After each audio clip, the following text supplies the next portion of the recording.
Several other areas in the country were heavily affected by the onslaught of Paeng.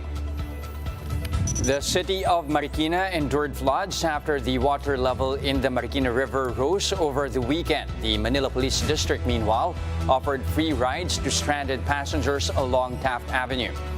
In Laguna, patients had to be evacuated as some hospitals in Binyan and San Pedro got flooded. They're currently staying in various gymnasiums until the flood situation subsides. Several motorists got stranded in Noveleta in Cavite due to an overflow in Tabuan Bridge. In Imus, a mother and child died after the land where their house stands collapsed. Quezon Province Governor Helen Tan led the inspection of a damaged spillway in Sariaya town. The LGU also rescued several families trapped in waist-height floods in Lucena City.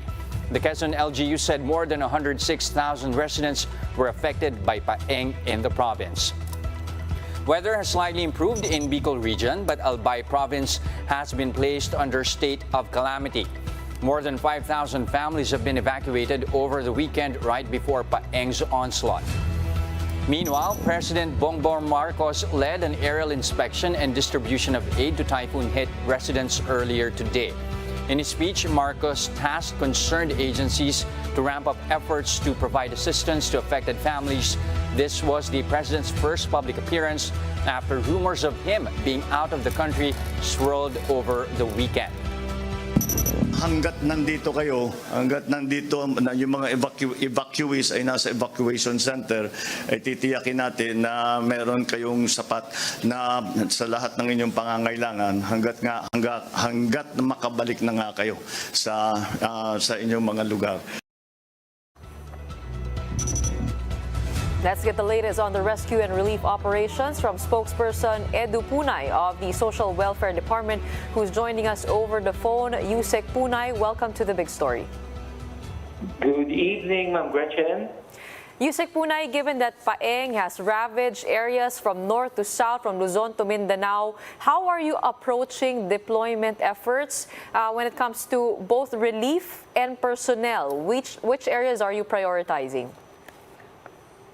Well, Ma'am Gretchen, the DSWD has been proactive in our response to calamities and situations like this. In fact, when Secretary Orin-Tulfo assumed the office in July, there were already prepositioning of relief goods in strategic locations nationwide in our field offices and regional offices.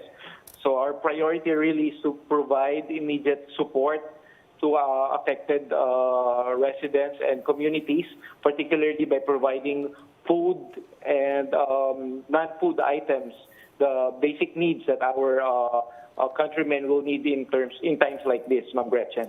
Okay, so which areas remain difficult to reach, given your assessment of the damage and need of the area?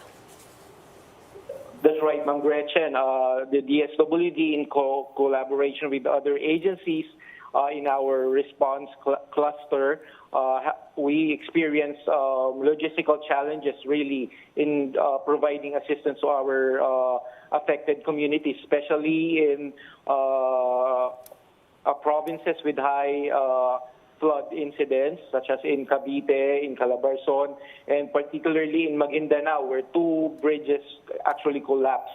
So we had a problem delivering the relief items there. But in collaboration and with the help of the Office of Civil Defense and the Philippine National Police, we were able to hurdle these challenges, and we delivered the relief goods by air and by sea, Ma'am Gretchen. Thank you. Now, apart from food packs and other basic necessities, what other forms of assistance are you going to make available for those who were affected by Typhoon Paeng? Yes, sir. DSWD will be providing assistance to these families of casualties in the form of cash assistance to help them in the burial expenses under our IKES program. How for much the would that assistance, be, Yusek? Assistance in individuals in crisis situations program, which would amount to maximum of 10,000 peso in cash or guarantee letter for the funeral services. And we will also provide cash assistance to those whose houses were damaged by the typhoon under our emergency shelter assistance program. And we also have our emergency cash transfer and cash for work programs, which will help these communities recover quickly from the aftermath of the Paeng. Now, Yusek, give us an idea here about the availability of your relief resources here for the DSWD. As I understand it, you have funds available at least for assistance during Paeng, but what comes after? I mean, you have Pag-asa still projecting 4 more typhoons for the remainder of the year. Do you have enough resources, at least in your wards, to make available for the remainder of the year should there be other typhoons, perhaps hopefully not as big as Paeng? Yes, Sir Jess. For this Typhoon Paeng, we actually have so far released 48 million in humanitarian assistance for the government's disaster response for the Typhoon Paeng. And the DSWD still has 1.2 billion in stockpiles and standby funds, which we believe is still a significant amount. And should this need augmentation, DSWD is ready to augment this fund to provide enough assistance for our communities and countrymen who will be affected by the remaining upcoming typhoons and other calamities this year. All right, thank you very much for those updates. Again, DSWD spokesperson Edu Punay. Thank you very much, Yusek.